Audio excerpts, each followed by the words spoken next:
लोकशाहीचा बुलंद आवाज, रिपब्लिकन वार्ता महाराष्ट्र।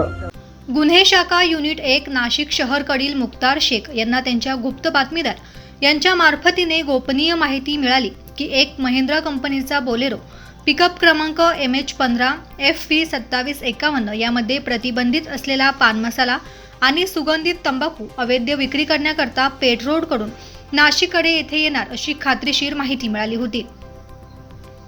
सदरची माहिती वरिष्ठ पोलीस निरीक्षक मधुकर कड यांना कळवली असता त्या अनुषंगाने नमूद पोलीस अधिकारी आणि अंमलदार यांनी मिळालेल्या बातमीप्रमाणे पेठ रोडने तवली फाटा नाशिक येथे सापळा लावून एक महिंद्रा कंपनीचा बोलेरो पिकअप क्रमांक MH15 FV 2751 हा थांबवून त्यामध्ये प्रतिबंधित असलेला पान मसाला आणि सुगंधित तंबाखू अवैध विक्री करण्याकरता घेऊन जाताना मिळून आल्याने त्यास ताब्यात घेऊन त्याचे नाव गाव पत्ता विचारले असता त्याने त्याचे नाव वैभव सुनील क्षीरसागर वय वर्ष 25 राहणार उमराळे बुद्रुक तालुका दिंडोरी जिल्हा नाशिक असे सांगितले।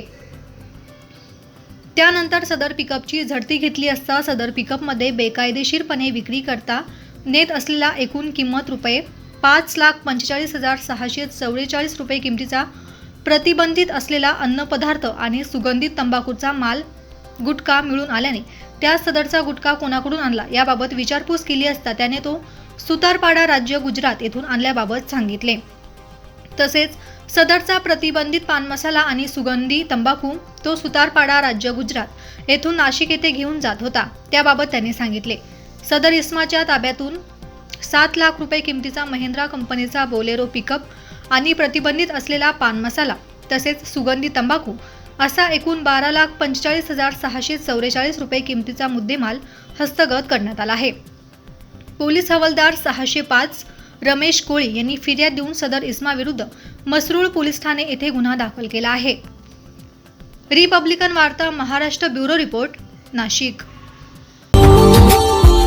Subscribe now and press the bell icon.